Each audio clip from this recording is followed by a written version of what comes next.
Hello વિદ્યાર્થી મિત્રો, કેમ છો? આજે આપણે ધોરણ 11 વિષય ઇંગ્લિશ સેકન્ડ લેંગ્વેજનો યુનિટ 1 રીડ 1 પાર્ટનું નામ છે the journey of my life from earth to Everest વિશે આપણે થોડી વિસ્તૃત માહિતી મેળવીશું. તો વિદ્યાર્થી મિત્રોને એક વિનંતી કે પોતે પોતાની ટેક્સ્ટબુક નોટ ચોપડી સાથે રાખીને બેસશે. પાઠનું નામ છે the journey of my life from earth to Everest. Earth એટલે પૃથ્વી, જમીન, ભૂમિ, અને એવરેસ્ટ એટલે દુનિયાનું સૌથી ઊંચામાં ઊંચું શિખર, પર્વત. જમીનથી પર્વતની ટોચ સુધીની મુસાફરી. આ પાઠ પ્રતિકાત્મક છે. આ પાઠની અંદર શું કહેવાય, શીર્ષકની અંદર એનો આખો સાર આવી જાય છે કે જમીન એટલે જ્યાં એ વ્યક્તિની કોઈ કિંમત નહોતી, જમીન ઉપર હતી, અને એ વ્યક્તિએ એવી મુસાફરી કરી કે જે પોતે એક પર્વતની ટોચ સુધી પહોંચી ગઈ. બરાબર. આ પાઠ એકચ્યુઅલી અરુણિમા સિન્હા નામની એક સ્ત્રી, એક છોકરી જે છે એના પર, એના જીવનની સત્ય ઘટના પર આધારિત પાઠ છે. આ પાઠની અંદર આપણે જોઈશું કે એ છોકરી જ્યારે કોઈ ટ્રેનની અંદર મુસાફરી કરતી હતી ત્યારે કેટલાક લૂંટારાઓ, ચોરો એની પાસેથી ચેન ખેંચવાનો પ્રયત્ન કરે છે, અને અરુણિમા સિન્હાની આ ઈચ્છા નહોતી કે પોતે ચેન પેલાનો સુપ્રત કરી દે, એટલે એની સાથે એને સંઘર્ષ કર્યો. ટ્રેનની અંદર અન્ય મુસાફરો પણ હતા, પણ કોઈ એને મદદે પહોંચ્યું નહીં, કોઈ મદદે આવ્યું નહીં. અને આ સંઘર્ષ અને ઝપાઝપીની અંદર અરુણિમા સિન્હા ચાલુ ટ્રેનમાંથી નીચે પડી ગઈ અને સામે આવતી બીજી ટ્રેન સાથે પણ એ ટકરાઈ, અને આ રીતે બીજા ટ્રેક ઉપર એનો એક ડાબો પગ આવી ગયો અને આખો પગ ગજાક કપાઈ ગયો. હવે આ જે છોકરી જે છે, એકચ્યુઅલી પગ કપાઈ ગયો ને છોકરી છે તો એ કશું નહીં કરી શકે, જીવન હારી જશે. પણ ના, આ માનસિક એટલું મનોબળ એનું મજબૂત હતું કે પગ કપાયેલો હોવા છતાં પણ, અપંગ હોવા છતાં પણ તે એવરેસ્ટ સર કરી બતાવે છે. દુનિયાનું સૌથી ઊંચામાં ઊંચું જે શિખર જે છે એને સર કરી બતાવે છે. તો આજે આપણે આ પાઠની અંદર એના લખેલા શબ્દોની અંદર જ આ પાઠ આપણે ભણીશું. આ પાઠનું નામ છે journey of my life from earth to Everest. પહેલું વાક્ય તમે જોજો. પહેલા વાક્યમાં લખેલું છે, Arunima Sinha was a national level volleyball player. Arunima Sinha કોણ હતી? રાષ્ટ્રીય કક્ષાની વોલીબોલ પ્લેયર હતી. When she was travelling on a train, જ્યારે તે કોઈ એક ટ્રેનની અંદર મુસાફરી કરી રહી હતી ત્યારે some thugs tried to snatch her golden chain. Snatch એટલે ખેંચવું. ત્યારે કેટલાક ચોરો, ઠગો, લૂંટારુઓ થગ્સ એટલે ઠગ, એની સોનાની ચેન ખેંચવાનો પ્રયત્ન કર્યો. શી ફોટ બેક, એને સામે પ્રતિકાર કર્યો, but was thrown out of the speeding train. પરંતુ તે ચાલતી ટ્રેનમાંથી, ઝડપથી ચાલતી ટ્રેનમાંથી એને બહાર ફેંકી દેવામાં આવી. And lost her left leg, અને એનો ડાબો પગ કપાઈ ગયો. This happens when she was 24. આ ત્યારે બન્યું જ્યારે તે માત્ર કેટલા વર્ષની હતી? 24 વર્ષની હતી ત્યારે. However, this accident never affected her spirit. અહીંયા સ્પિરિટ એટલે હિંમત, ધૈર્ય, મિજાજ, માનસિક દશા. આ પગ કપાઈ ગયેલો હોવા છતાં પણ આ એક્સિડન્ટથી એની માનસિક દશા ઉપર કોઈ પણ પ્રકારની અસર થઈ ન હતી. At all India institute of medical science, દિલ્હીની અંદર આવેલી એક મોટી હોસ્પિટલ છે, ત્યાં એને દાખલ કરવામાં આવી. And artificial leg was fitted.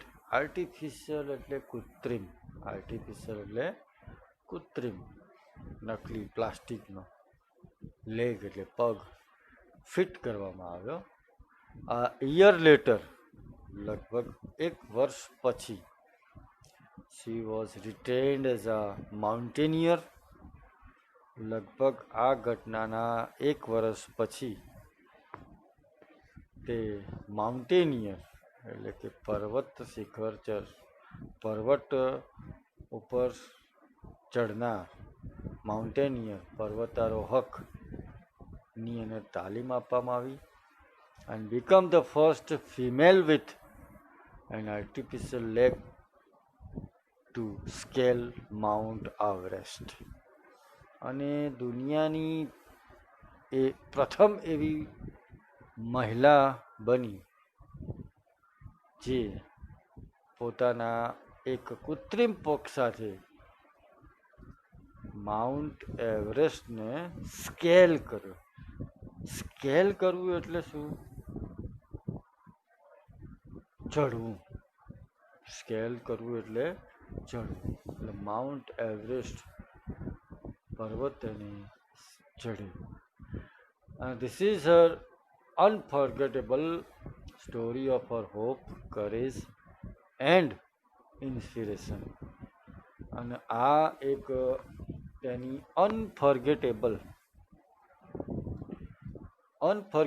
એટલે અવિસ્મરણીય, કે ક્યારે ભૂલી ન શકાય તેવી સ્ટોરી ઓફ હોપ, આશાની વાર્તા. કરેજ એટલે કે આશા, હિંમત અને પ્રેરણાની આ વાર્તા છે. Let's read 4 scenes of her life. આ પાઠની અંદર કેટલા સીન આપેલા છે? 4 સીન છે. નરેટેડ ઇન હર ઓન વર્ડ્સ, જે પોતે પોતાના શબ્દોની અંદર અહીંયા એને વર્ણિત કરેલા છે. એટલે આપણે હવે પહેલો જે સીન જે છે એ જોઈશું. આ પહેલા સીનની અંદર page number 1, she had started dozing. Dozing એટલે ઝોકા ખાવા. ટ્રેકમાં આપણે મુસાફરી કરતા હોય તો સરસ એવો પવન આવતો હોય પાસ, એટલે આપણને ઊંઘ આવતી, ઝોકા ખાતી હતી. આ ઝોકા એટલે એવી સ્થિતિ છે જે વ્યક્તિ ઊંઘતોય ના હોય ને જાગતો પણ ના હોય, જાગ્રત અવસ્થાની અંદર આંખ બંધ કરીને સૂતેલો માણસ, એટલે તે ઝોકા ખાતી હતી. My eyes were closed. અહીંયા માય એટલે કોણ? અરુણિમા સિન્હા. એને પોતે લખેલા આ આખી વાત છે એટલે પોતાના માટે તો આ શબ્દ વાપરશે ને. My eyes were closed but my mind was awake. એ પોતે કહે છે કે મારી આંખો ભલે બંધ હતી પણ મારું મન જાગ્રત અવસ્થામાં હતું. I remember someone saying that Bareilly would come after some time. આંખો બંધ હતી, બાજુમાં બધા વાતો કરતા હોય કમ્પાર્ટમેન્ટની અંદર, તો વાતોમાં એને એવું સાંભળ્યું કે બરેલી થોડા સમય પછી આવશે. I was in deep thought. હું એક ઊંડા વિચારોમાં હતી. When I felt a hand tugging at my gold chain. જ્યારે હું ઊંડા વિચારોમાં હતી ત્યારે કોઈ વ્યક્તિ મારી સોનાની ચેનને ખેંચવાનો કોઈ પ્રયત્ન કરતું હતું. A girl's sixth sense is always her best companion. Sixth sense એટલે છઠ્ઠી ઇન્દ્રિય, લગભગ શ્યોર અનુમાન લગાવવું. સિક્સ સેન્સ એટલે આ અરુણિમા સિન્હાને ખબર પડી ગઈ હતી કે જે તે વ્યક્તિ જે ચેન ખેંચવાનો પ્રયત્ન કરે છે એનો ઈરાદો શું છે. I instinctively સ્વાભાવિક રીતે opened my eyes. મેં મારી આંખો ઉઘાડી and saw 4 or 5 young men around me. અને મેં જોયું કે મારી આસપાસ 4 કે 5 યુવાન માણસો ઊભા હતા. Their drunken looks and behavior gave me an inkling of their attention. તેઓનો ડ્રંકન એટલે પીધેલી હાલતનો દેખાવ, પીધેલો માણસ કેવો દેખાતો હોય, અને બિહેવિયર એનું જે તેઓનું વર્તન, એનાથી એક અણસાર આવી ગયો હતો. ઇન્કલિંગ એટલે એક પ્રકારનો અણસાર, ઈર્ષારો આવી ગયો હતો કે તેઓનો ઈરાદો શું હતો. I stood up in a flash to tell them that I had no intention of parting with my chain. હું તાત્કાલિક ઊભી થઈ ગઈ અને મેં મારી એવી ઈચ્છા જાહેર કરી કે મારે મારી ચેન આસાનથી તમને આપવી નથી. So they came together at me. તેથી તેઓ એક સાથે મળીને, એક છોકરી છે ને 5 છોકરાઓ એક સાથે મળીને મારા ઉપર હુમલો કર્યો. Even though the compartment was full એટલે ભરેલો હતો. ટ્રેનની અંદરનો જે ડબ્બો હોય અન્ય મુસાફરોથી ભરેલો હતો. None of my fellow passengers got up even inquired what was happening.